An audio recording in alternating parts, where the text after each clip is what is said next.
네, 여러분 반갑습니다. 반갑습니다. 네, 화엄경 전 시간에 이어서 380페이지 상단에 이제 한번 볼까요? 미륵보살이 누각 앞에서 손가락을 튕겨 소리를 내니 문이 곧 열리었다. 이제 미륵보살님이 선제동자에게 비로자나 장엄장 누각을 보여주시는데 그 안에서 나머지 마음의 그 공덕을 깨달아라 하는 거죠. 그래서 선지가 기뻐하며 들어가니 문이 곧 닫히었다. 선지가 누각 안을 살펴보니 넓고 크기가 무한하여 허공과 같았다. 아승지 보배로 땅이 되고 아승지 공전과 아승지 문과 아승지 창호, 아승지 섬돌, 아승지 난간, 아승지 길이 모두 칠부로 되어 있었다. 그 아승지, 아승기 이렇게 말하는데 그거는 오래된 시간을 말하는 거예요. 그래서 그 모든 그 상황들이 칠보로 되어 있었다. 우리 칠보를 상상해 볼까요? 여기 아미타불 부처님이 이제 천수천왕 관세음보살님 우리 여기 이제 불상이 칠보의 옷을 입고 계시는데 거기에 빛이 찬란하게 빛으로 꾸며져 있다고 상상하면 됩니다. 7가지 보배가 7가지 빛으로 빛을 내니까 얼마나 찬란하겠어요.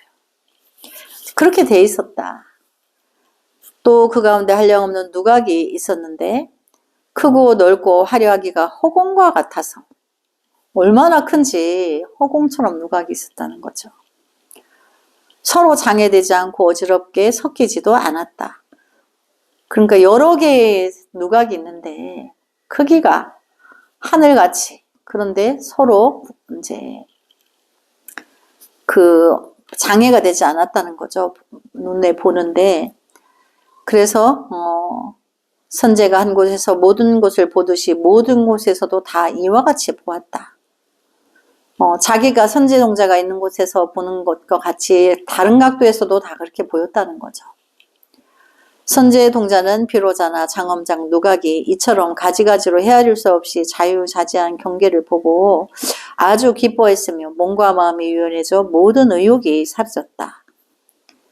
비로자나 장엄장 누각에 들어가서 이 형상을 보니까 너무 기쁘고 마음이 이제 환희심이 나서 몸과 마음이 이제 다 이제 말하자면 뭐 어떤 긴장이나 의심이나 이런 것들이 다 이제 해제가 됐어. 그래서 의욕이 사라졌다.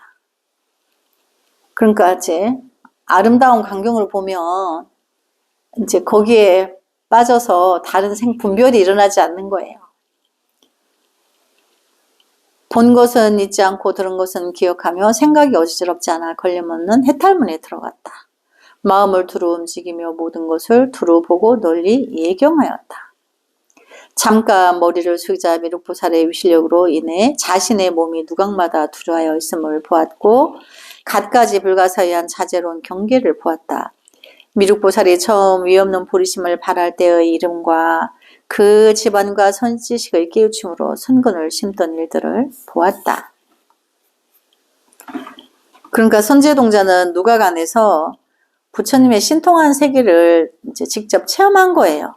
우리 이제 인간 세계에서는 일어나지 않는 일인 거죠. 그래서 또 미륵보살이 처음 자심 삼매를 증득하고 난 그때부터 자시라고 부르던 일을 보기도 했고, 그 미륵부처님은 우리가 자시보살이라고 그래요. 이제 우리 금생에 이제 석가모니 부처님은 석가, 석시, 미륵부처님은 자시, 그걸 말하는 거죠. 그냥 자가 미륵 이제 자시 가문에 그래서 자심, 여기서 이제 자는 이제 자비를 말하는 거죠. 그래서 우리 미륵부처님 그 경전을 보고 스님이 그 법문을 구했는데 거기에 내용에 보면 용의 눈물 있죠. 근데 이제 자비가 광대하다 그래요. 미륵부처님은 어떤 세계 이제 불보살님보다 자비가 더더욱 광대하다. 우리가 이제 여기 루비안 간센보살님 보면 과거에 연색청광한이라는 부처님이셨죠. 그 연색은 자비의 더 큰 자비를 말해요. 근데 이제 미륵부처님은 그 크고 큰 관세음보살님의 대자 대비 그 자비가 더더욱 광대하다. 그래서 자비 광대하다. 이렇게 있는데 미륵부처님이 자비가 광대하다 해서 자신 거죠. 그냥 자자가 아닌 거죠. 자비의 씨앗을 가지고 계시다.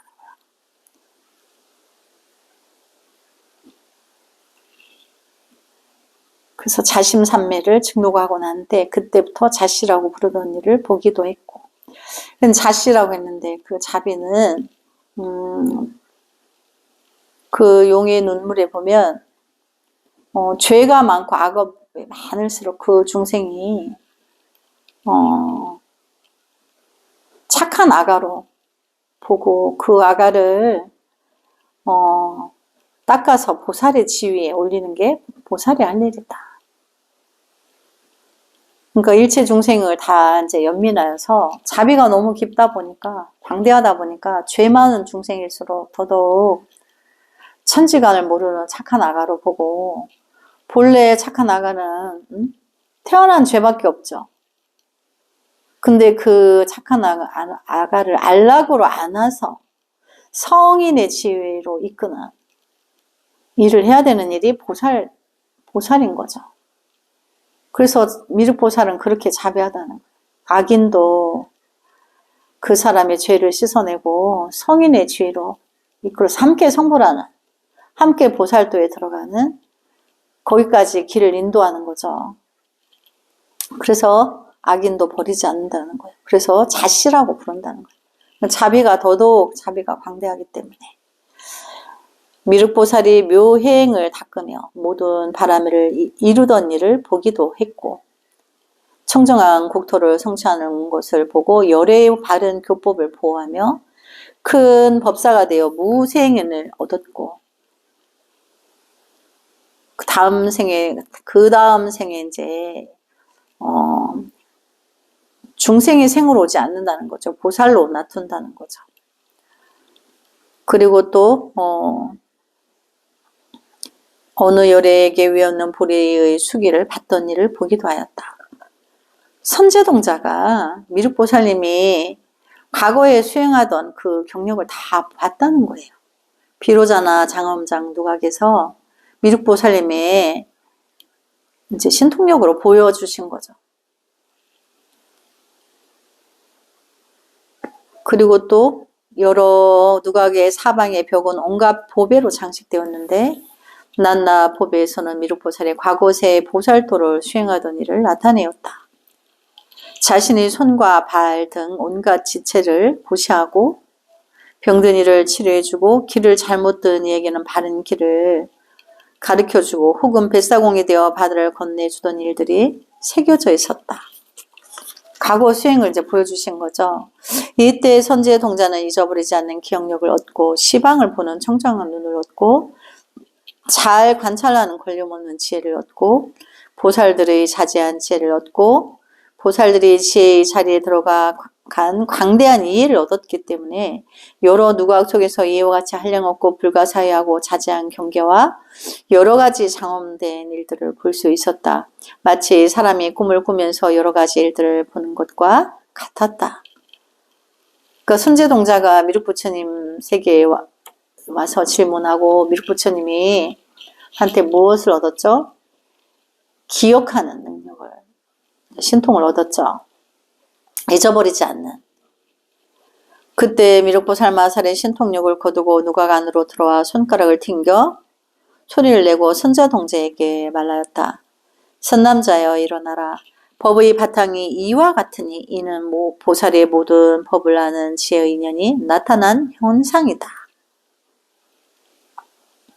그러니까 미륵부처님이 이제 신통을 보여주시고 당신이 수행한 경력도 보여주시고 바탕은 이와 같다. 그래서 이제 보살의 모든 법을 아는 지혜의 인연이 나타난 현상이다. 그러니까 보살이 이제 신통력을 다 갖추게 되면 비로자나 장엄장 누가 장에서 본 것 같이 그런 것이 다 누구에게나 다 일어난다는 거죠. 또한 자성이 환상과 같고 꿈과 같고 그림자 같고 형상과 같아서 다 성취하지 못한다.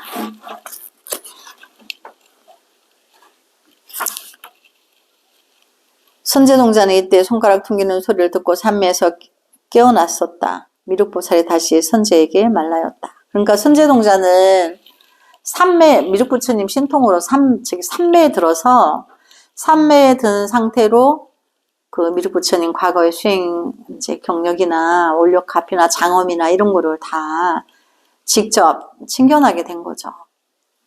그 생생하게 이제 그거를 느낀 거예요. 그래서 이제 또 이제 보살님이 또 산매에서 깨어나도록 이끌어 주시죠.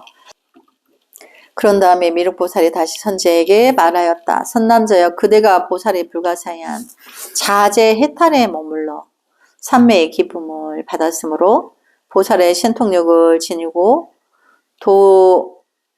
도를 돕는 데서 흘러나오는 원과 지혜로 나타난 여러 가지로 눈부시게 장엄한 궁전을 본 것이다. 보살의 행을 보고 보살의 법을 듣고 보살의 덕을 알고 요래의 원을 이룬 것이다. 선제동자는 이렇게 생각하였다. 나는 이제 반드시 보현보살을 뵙고 선근을 더욱 늘릴 것이며 모든 부처님을 뵙고 보살의 광대한 경계에 대해 궁극적인 이해를 내어 일체지를 얻을 것이다. 그래서 이제 이 신통을 얻고 나서는 이제 보현보살의 신통을 얻겠다고 발언을 하는 거죠. 선제동자는 몸과 마음을 가다듬어 일심으로 보현보살을 보려고 분발하여 정진하여 물러가지 않았다. 넓은 눈으로 시방의 부처님과 보살들을 관찰하면서 보이는 곳마다 다 보현보살을 뵙는다고 생각하였다. 그러니까 이제 마음속에 깊은 발언이 있는 거죠. 내가 보현보살을 꼭 칭견하겠다 이렇게. 미륵부처님을 칭견하니까 미륵부처님의 이제 그 자시의 미륵부처님의 자비로운 세계를 신통으로 산매에서 다 봤죠. 그래서 또 이제 보현보살님을 또 칭견하고자 한 의지가 있었다는 거죠.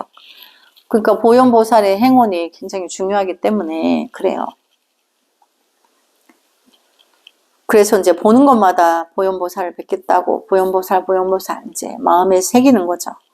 지혜의 눈으로 도를 보니 마음이 광대하기 허공과 같았고 대비가 견고하기 금강과 같았으며. 그렇죠. 미륵부처님 신통으로 비로자나라는 거는 모든 부처님이 갖고 계신 법신이에요.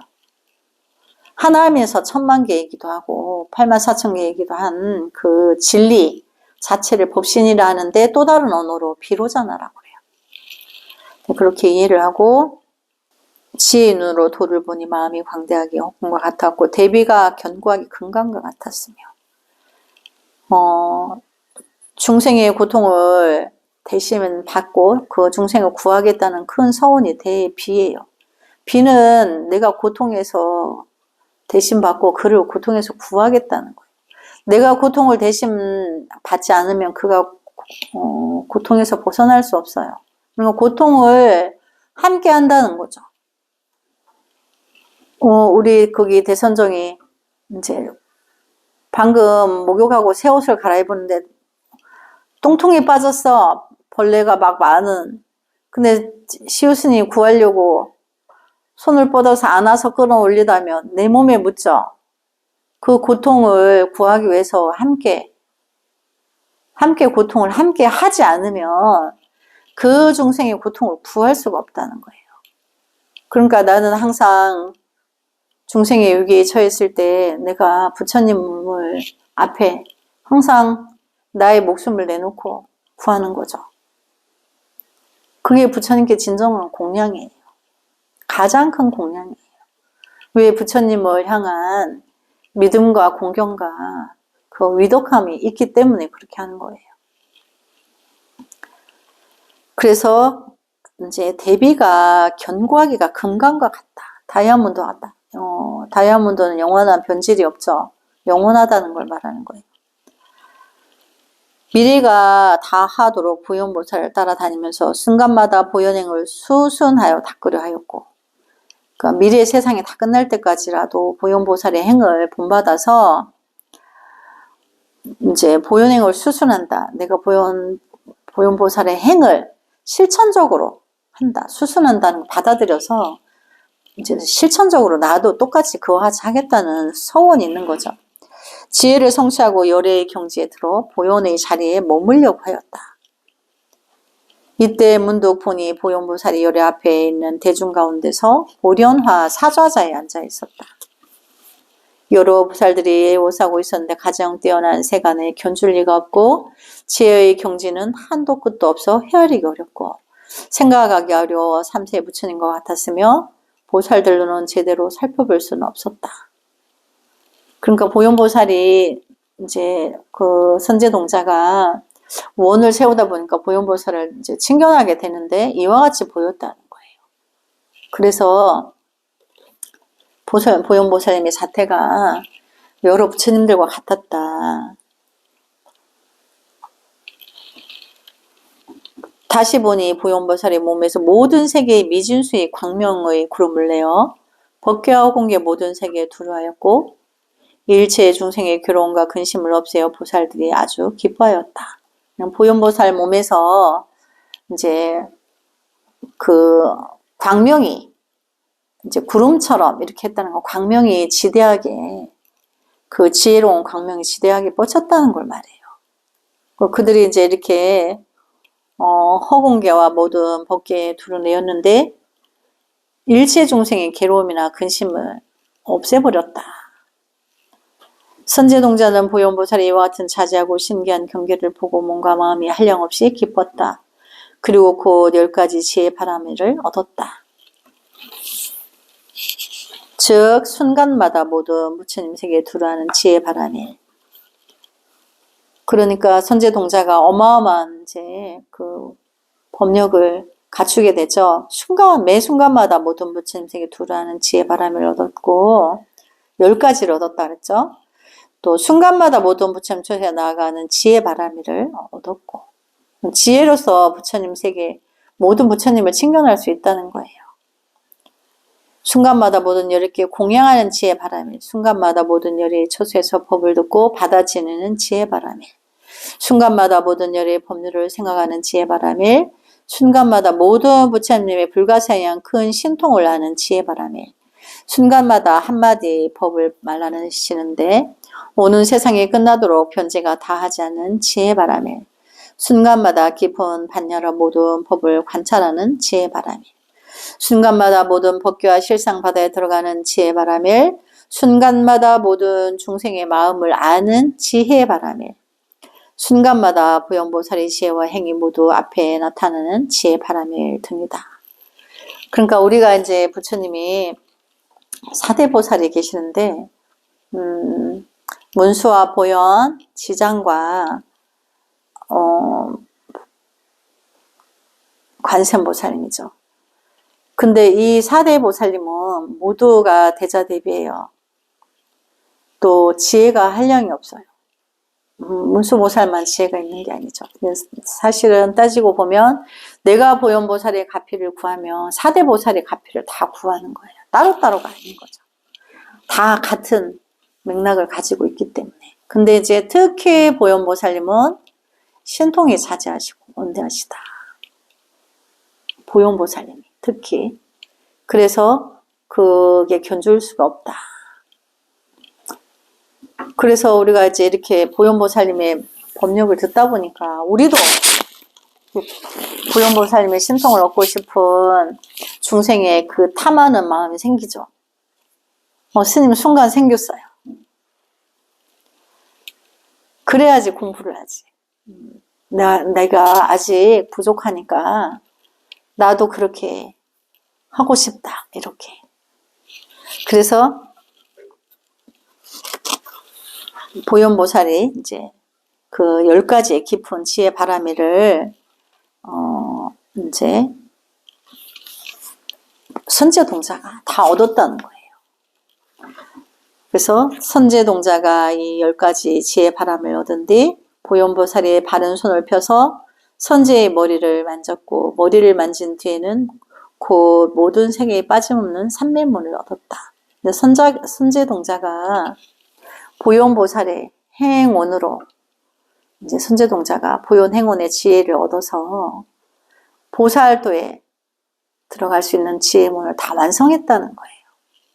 그러니까 우리가 이제 그 선제동자가 52인의 선지식들을 만나는 그 여정을 그린 것이 이제 법을 구하기 위해서 구법, 선제동자의 그 구법의 행위, 눈물겹도록 용맹하기도 하고 거룩하기도 하고, 그래서 궁극에는 보현보살의 법을 지니게 되었다. 그래서 사실은 우리 이제 우주법계의 모든 지혜력 갖출 수 있는 것은 보현보살의 가피가 있어야 돼요. 행을 하지 않는데 대자대비한 관세음보살님 가피가 따르지 않아요. 행을 해야지 따르죠. 또 문수의 지혜도 행을 해야지만 지혜가 따르는 거예요. 지장보살님의 업장소멸도 지장보살님의 원대한 가피를 구하겠다는 행이 있어야 되죠. 내가 보현보살, 지장보살, 관세음보살 그 모든 그 불보살님들의 세계의 지혜를 알고 모든 부처님 세계의 지혜를 내가 다 갖추어서 일체 중생을 남김없이 해탈로 이끌겠다. 그래서 함께 성불하겠다는 서원이 우리의 마지막 서원이에요. 근데 그 원에 이제 부합한 것이 지장보살님이 이제 지옥이 빌 때까지 성불을 하지 않으시겠다고 한 것과 모든 보살님들의 부처님들의 염원은 하나예요. 나 혼자 성불할 수 없죠. 아미타불 부처님의 극락에 계신다 하나 시공을 초월해서 항상 중생세계에 놔두어 계신 거예요. 중생들이 어여 공부를 해서 미혹한 중생들이 업이 많아서 사바세계 중생들이 업이 많아서 공부가 안 되는데 극락세계 나무아미타불 10번 해서 극락에 오면 거기서 공부하는 게 더 빠르다. 그래서 극락세계 아미타불 부처님 세계로 이제 인도해라. 누군가는 여러 번 원생을 통해서 금생에 와서 깨닫는 이가 있고 누군가는 극락세계에 가서 공부하고 있죠. 그래서 이제 법의 왕이신 극락세계 아미타불 부처님 전에 모든 불보살님들이 활동을 해서 중생을 극락으로 인도하는 과정인 거예요. 그런 과정 중에 누군가는 원생을 통해서 여러 번 인간세계, 중생세계 놔두죠. 수없이 세계가 끝날 때까지 성불을 미룬 거예요. 불보살님들은. 마지막 중생과 함께 성불을 하기 위해서. 그 대열에 우리가 그 마음의 행이 들어가 있어야 되는 거죠. 그리고 나 홀로 성불할 수 없는 거예요. 함께 마지막 중생과 함께 구해서 함께 성불하겠다는 대원이 있고, 그러면서 누군가는 여러 번 이제 인간세계에 왔는데 요번 한 번에 왔다 가고 이제 극락세계에 인도되는 거를 일생보처라고 그래요. 근데 우리는 예례과를 거치죠. 여러 번 인간세계에 오면서 미혹한 중생의 미혹과 함께 하면서 그들의 닮은 모습으로 중생의 옷을 입고 와서 함께 성불을 내 문을 열어서 그 길을 가야 되는 거죠. 그래서 이제 우리가 그 화엄경이 여기 우리가 가지고 공부하는 요 내용은 요 책만 가지고 한 거고, 원래는 이제 화엄경이 나중에는 우리가 또 그 공부를 하겠지만 책이 이만큼이나 품이 넓어요. 그 요약을 해서 우리가 이제 공부한 거고, 그래서 시간상 부처님 이제 이렇게 맛배기로 여기까지만 한 거고, 화엄경은 보살이 어떻게 행을 해야 될까? 근데 마지막에는 이제 선제동자가 보살도에 들어가는 구법행위에서 그 수행을 다 가르쳐 준 왔죠. 그러니까 선제동자가 52인의 선지식을 만나는 과정을 우리도 누구에게라도 법을 물어야 되고 진리에 대해서 누구에게라도 물어서 내가 부족하면 갖춰야 되고, 그렇게 하면서 부처님의 신통이 있으면 내가 미혹도 거두어지고 또 더 지혜로워져서 보살의 행에, 보현보살의 행에 들어간다는 거죠. 그래서 어찌 보면 서가모니 부처님은 우리 인간세계에 출연해서 보현보살로 오신 거예요. 서가모니 부처님이 태에 들었을 때 어머니 마야 부인이 선몽을 받았죠. 호명 부인이 피리를 불면서 하얀 코끼리를 타고 어머니 당신 몸 안에 들어오는 걸 꿈을 꿨단 말이에요. 이제 꿈은 피리를 분다는 거는 법을 설한다는 걸 말하는 거고, 이제 그 호명 부인이라는 거는 보살이에요. 보살이 하얀 코끼리를 탔다는 거는 코끼리는 이제 보현보살의 이제 대명사나 형상으로 보는데, 이제 법을 설해서 중생구제의 대행을 하기 위해서 인간의 태에 들어서 이제 인간의 모습으로 중생구제를 하고, 너희 본래는 다 본래 부처다, 이거를 말씀하시고 그거를 깨우쳐 주기 위한 과정을 제시하고 열반에 들어 계신데, 육신으로는 계시진 않지만 법신으로 계신다는 거예요. 그래서 늘 중생세계에 계시고, 누군가가 우리가 공부하고자 할 때 불보살님들이 들어서 공부를 도와주신다는 거예요. 그러니까 그렇게 이해를 도와주시고 우리에게 가피를 주시니까 우리가 그 매 구절의 어떤 이치도 처음 듣는 건데 스님이 부연 설명을 해주면 이해가 되죠. 내 안에 본래 불성이 있기 때문에 그게 이해가 되는 거예요. 내 안에 불성이 본래 없다면 전혀 알아들을 수가 없죠. 그래서 이제 오늘 여기까지 선제동자 공부를 화엄경을 여기까지 오늘 마치도록 하고, 그 이외에 또 이제 부족한 부분들은 다음에 또 이어서 공부를 하도록 하겠습니다. 남은 서가모니불 성불하지 않겠습니다. 성불하지 않겠습니다.